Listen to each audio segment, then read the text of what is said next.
Hey everybody, Tekking101 here, and today we're going to be doing my laundry, but also I'm going to be discussing Zoan-type devil fruits, like our buddy Chopper here, probably the most famous Zoan user in the One Piece story, and he is a marketing darling after all. I hear if you ever visit Japan and you're looking for One Piece merchandise, most of the merch you're going to run across is Chopper stuff, because I mean, just look at him.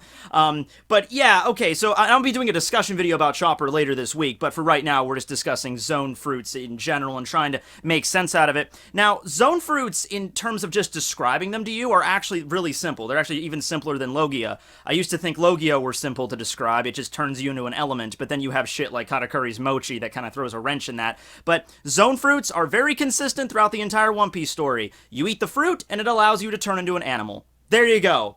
Easy peasy lemon squeezy. Some of the animals are extinct, some of the animals are mythical animals, and then some are just regular animals, but turns you into an animal, and it keeps the same rules throughout everybody that's always consumed one.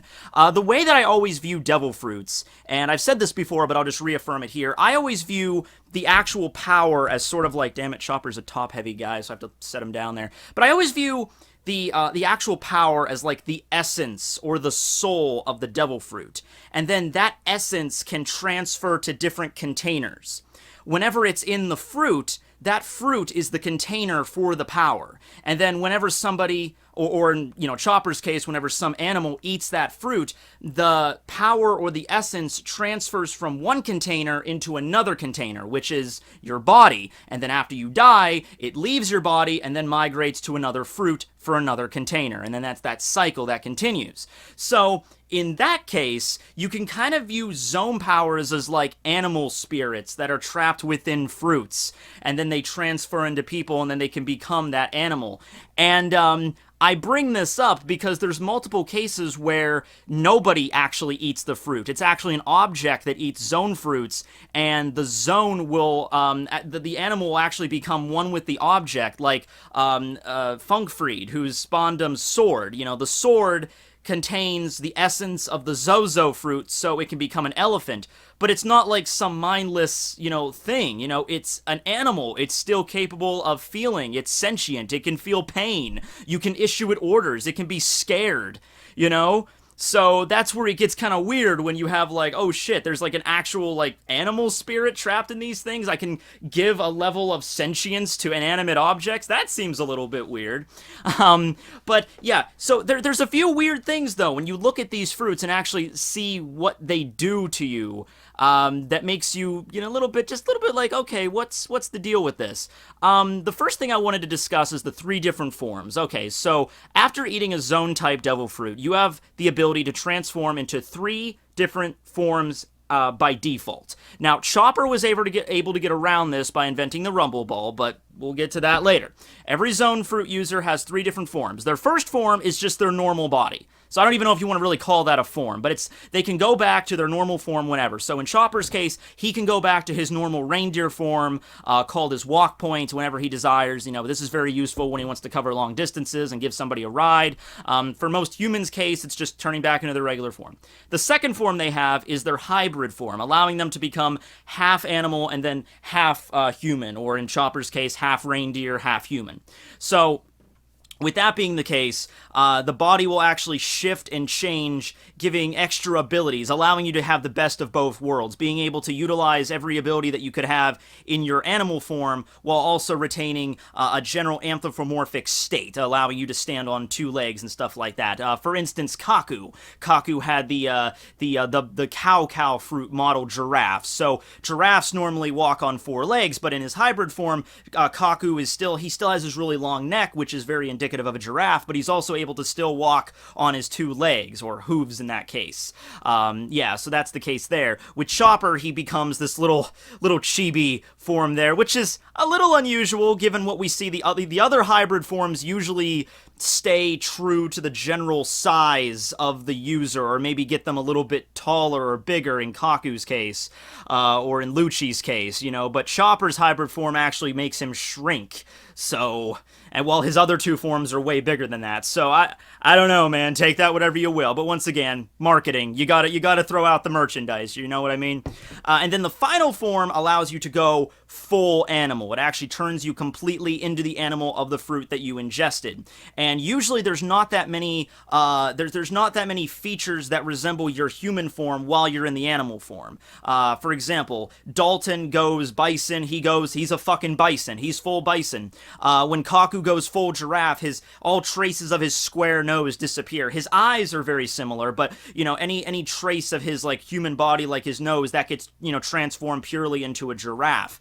The one exception to this rule is Chopper, because whenever Chopper goes into his full human form, he still has like his hair that's like around his neck in this form, and then after the time skip it becomes like this cow thing, although you can write that off to him messing around with his devil fruit. But even before Chopper invented the Rumble Ball, he had this form which resembled more of a yeti than an actual human. That actually got me thinking that maybe Chopper didn't he ingested the ancient version of the human fruit, so Chopper became more of like a caveman, like like one part of the evolution tree, like right around here, rather than a fully evolved human. Although that's not a really great theory when you consider that Chopper got a huge intelligence boost, and, it would make more sense for him to be a modern human in that case, since he got such a big intelligence boost.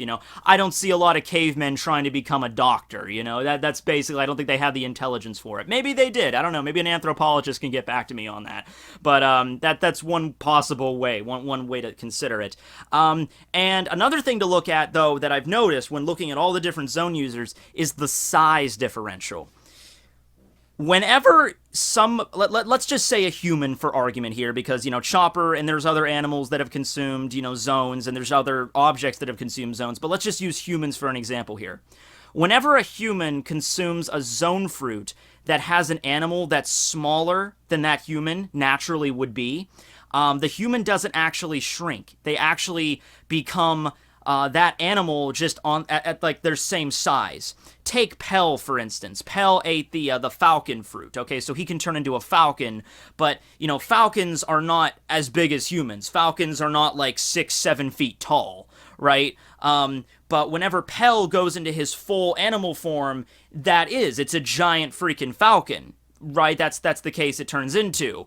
I'm trying to think of another example here. There was Lucci. Whenever Lucci goes into a cheetah, that seems like a pretty big fucking cheetah to me. But there was one other example I wanted to give here of like a general size differential here. It was the bug fruits. Yeah, okay. So we actually don't know a lot of bug fruits here.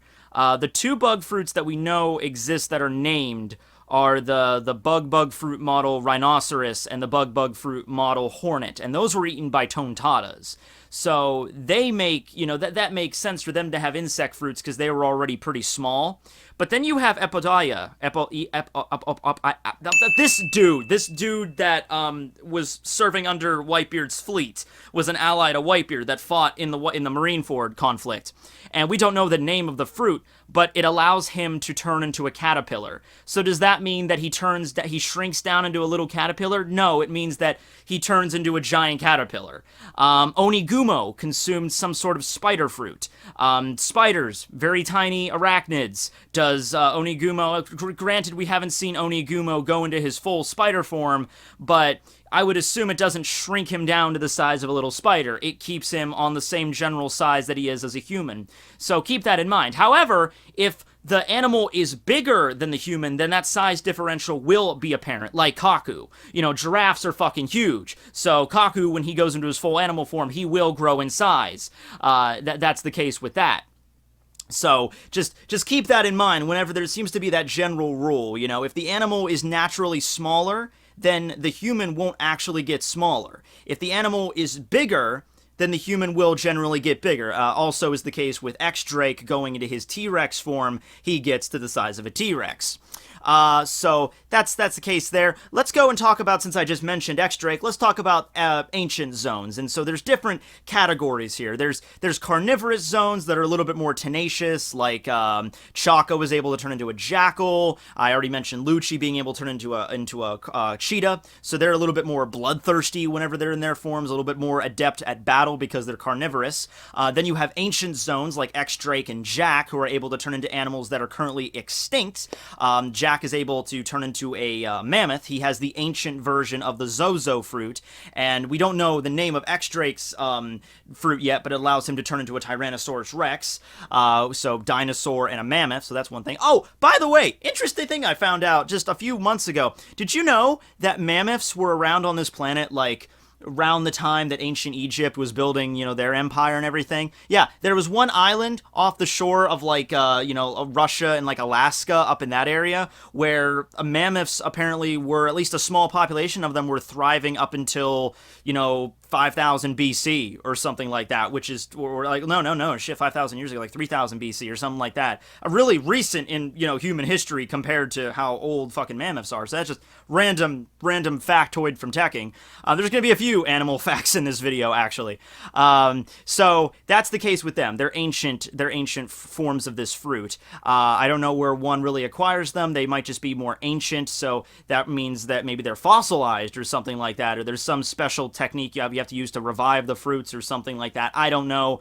Or they could just be really, really fucking rare. I don't know. The interesting thing, though, to mention is that the animals that people, turn into, we don't really see a lot of examples of them in the One Piece story. We do a little bit, but not always. Like, for instance, we don't see a lot of giraffes wandering around in the One Piece universe, and yet Kaku, turns into a giraffe, and Jabra knew right away that he turned into a giraffe, so it's not like, what the fuck did you turn into? He knew what it was, but it's just we never see giraffes. The animals we see in the One Piece universe are always really weird, like, here's an elephant, but it has super long legs, or here's a giant fighting fish. Can we get is there a fighting fish kind of Zoan fruit? Is there a special long-legged kind of Zo fruit? I only mention this because there are fruits that have different species for types.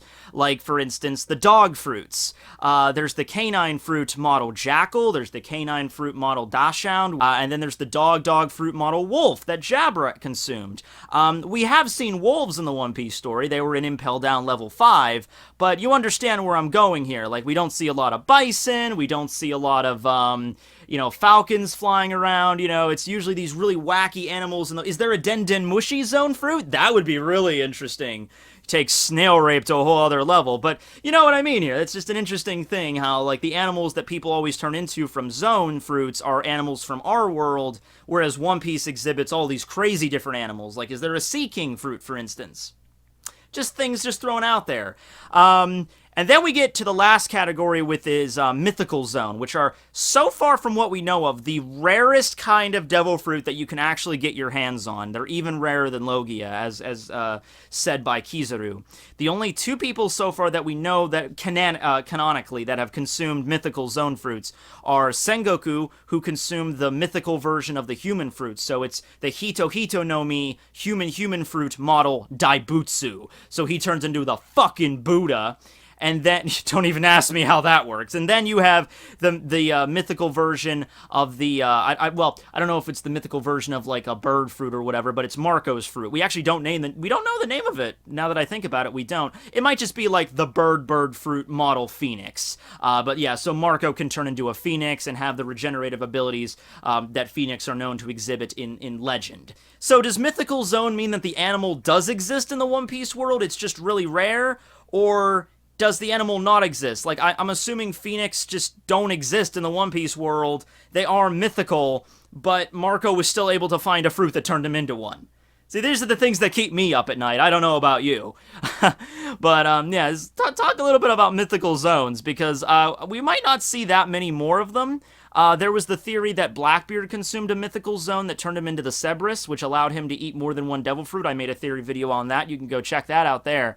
But in order for them to be really, truly, scary and intimidating and holy shit, he had a Mythical Zoan, there's probably not going to be that many of them. But it's interesting that that's just, like, that class exists. And it could just be Oda being like, fuck it, I want to have fun. Here's a Mythical Zoan that turns into a griffin, Do griffins actually exist in the One Piece? Who cares? It's just, here you go. It looks awesome, and that's true. It does look awesome. Marco's fruit is fucking cool as shit. I wanted to talk about hybrid forms, because this really gets into the whole science thing and trying to explain how fruits work. Okay, so here's a question. Does consuming a fruit that turns you into an animal limit you by that animal's needs and biology? Here's an example. Boa sandersonia consumed the snake fruit model. What was it? No, it wasn't. It was the boa constrictor, right? Or the yeah, right? Anaconda. Yeah, it was. She was the anaconda, and the other one was the king cobra. Okay, so she turns into a snake, right? So by that logic, since humans are warm-blooded and snakes are cold-blooded, how does that work?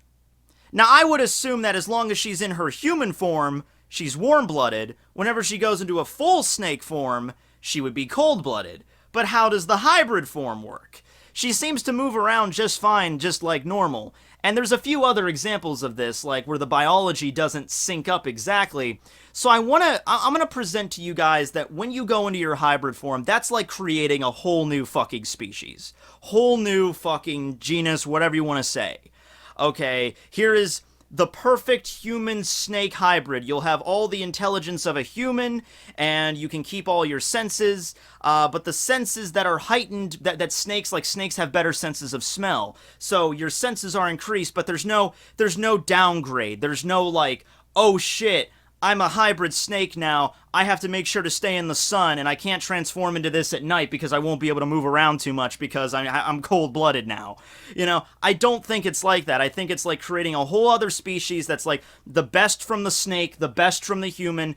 There's your hybrid form. There's not a lot of detriments involved there. That's the best way I can think about it, and ways that don't involve my head exploding in regard to that. You know what I mean? Finally, we get to the whole objects consuming devil fruits. And this was very confusing when we first found out about this, when it was revealed that Lasso consumed this is a gun that consumed the dog fruit model Dachshund, right? And so it's like, how the fuck does that work? Once again, I feel like Vegapunk figured out really what devil fruits truly are. Made a video about Vegapunky too, so go check that out. But he's able to just like, here's a fruit, just rip out the essence of that fruit and just toss it into whatever he wants to toss it into. We haven't seen this done with any other type of fruit aside from the Zoan class, though. So I'd like to see, like, if you could do that process, like, here's the essence of the Goro no Mi, and then you throw that into a sword. Does that mean you have a magical electric sword now? You know, it makes you wonder. If you take the Doku no Mi, which is the poison fruit, that's a paramecia, and you throw it into a gun, do you have, like, does the gun fire poison bullets now? Like, it's just interesting. But Zone Fruits takes the essence, throws it into a gun, and that gun transforms into a dog. Now, once again, the hybrid form, you know, this dog has mechanical parts now. This dog is loaded with fucking gunpowder. This is not a hybrid. These things, like, the dog would die immediately if that was the case. This is a completely new thing we're talking about here. You're playing Dr. Frankenstein with this fucking shit, Vegapunk. Maybe Vegapunk is like a Dr. Frankenstein kind of character. Man, that would be weird. He just sits in his lab all day like, let's combine this cow fruit with this freezer, making a cow freezer. You keeps your burgers cold all year round. I don't know. But, yeah, so in that case, though, you have dog gun, and the dog is able to take orders and is able to listen just like a normal dog would. You have Funkfried, which is Spondum sword, the elephant fruit, so the elephant becomes a sword, or the sword becomes an elephant and is able to, you know, have the level of capacity that an elephant would have. It even got scared shitless by Frankie. Frankie was able to intimidate a fucking sword. That's Frankie for you. So there's that the case. Oh, I just thought of another comparison, too, by whenever you get to Mrs. Merry Christmas and the mole fruit, the Mogu no Mi. So this is just an example of how, like, there's no detriments, right? So moles are, they're not blind. Most people think moles are blind. Some even question if they even have eyes. But no, they have eyes and they're not blind. They just have very, very poor eyesight, right? They can't see colors very well. Pretty much it's just to determine the light from the darkness when they're digging, because they're subterranean creatures. But whenever Mrs. Merry Christmas goes into her hybrid mole form, I mean, she doesn't seem to exhibit any loss of sight. She's still able to move around. She's still able to coordinate with with Mr. Four and be aware of her surroundings. So there doesn't seem to be a detriment there or anything. So I just wanted to bring that up there. But if that's the case, that's pretty much everything I wanted to discuss with Zoans. At their core, they're pretty basic, allowing you to turn into an animal. If the animal is smaller, then it doesn't make you smaller. It just turns you into that human-sized version of whatever animal. If the animal is bigger, then then you'll actually turn into that size that normal animal would be, as the case with a giraffe. You have ancient zones, and then you have mythical zones. Whenever you go into a hybrid form, there doesn't seem to be any drawbacks from your animal state. It seems like pretty much you're able to stay the best of both worlds from, human intelligence. Like Chopper, for instance. Human intelligence, the 4Kids dub put it, human intelligence mixed with reindeer sensitivity. But I like to put it like animal instinct mixed with human intelligence, which is why he's able to become a doctor and also why he's able to communicate with the animals and all that shit. So, yeah, interesting. And then, of course, the objects being able to absorb the essence and then become sentient creatures. So, it really makes me think, if nothing else, what exactly devil fruits are. If they really are like animal spirits in there. I would like to see just on the different forms. Vegapunk really, whenever we find Vegapunk, he needs to explain that. He needs to be like, okay, so this is how Logia fruits are formed, this is how Zoan fruits are formed, and this is how Paramecias are formed. And this is how we figured out the classification system. Because I really feel like each different type of fruit is going to have like a different method on how they're created, or something like that, or how they figured out how these rules work. I feel like that kind of needs to be explained at least a little bit, at least a teensy amount, you know what I mean? But yeah, that is the thing with that. Don't think there's really anything else I wanted to discuss. There's a few other, like, things, like, for instance, like, when a human goes into an animal that doesn't have, like, proper vocal cords, or they're still able to speak. Like, I only bring this up because whenever X-Drake goes into his Tyrannosaurus Rex form, he doesn't speak. So is he capable of speaking? I would assume he would, because all the other hybrids are capable of it. Even, snakes they can't talk either, but that didn't stop Sandersonia. So that's just, maybe that's just intimidation factor. I mean, if you have the ability to turn into a fucking Tyrannosaurus Rex, would you bother talking? Would you really bother? You just roar. There is the thing with Chopper's rumble balls that alter the wavelength of the devil fruit itself, allowing Chopper to turn into different forms. That's something unique to Chopper. Chopper fucked around with the devil fruits and was able to change the wavelength himself. Although I am curious as if other Zoans were to eat the rumble balls, if they would be capable of the same kind of wavelength changes. And if a non-Zoan were to eat the rumble ball, what happens if Luffy were to eat a rumble ball? Would that mean he would be able to mess with his rubber? He could fuck around with the density or the elasticity of his rubber or something? That would be interesting. What happens if Robin eats one? What happens if a Logia? What happens if Eneru eats a rumble ball? Like would that change anything or something? But we're going to get more into the rumble ball discussion when I get to Chopper's video. That's coming up soon. I have everything prepared for that, by the way, so yeah, catch back here next week. We'll be getting into Tony Chopper and his whole story and everything. It's pretty sad. It's pretty fucking sad. Most of the Straw Hats are.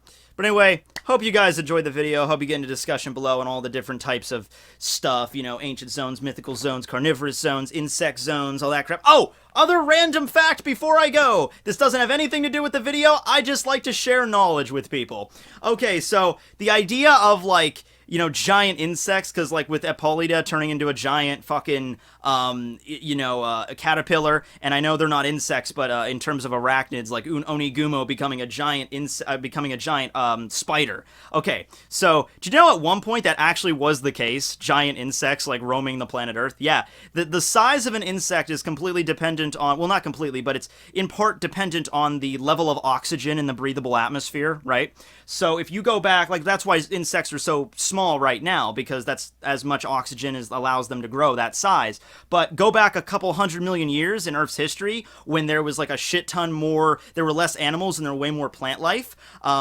Insects grew to huge sizes because the increase of plant life outputted way more oxygen in the atmosphere, so you had giant fucking centipedes and shit running around. Isn't that cool? Science is awesome. Alright, hope you guys enjoyed the video. This is Tekking101 signing out. Make sure to check out all the Chopper merchandise on Amazon.com. Yeah, it's, you gotta support Chopper. Come on, guys. Come on, guys. He's had a pretty tragic past. Okay, guys, signing out. Later.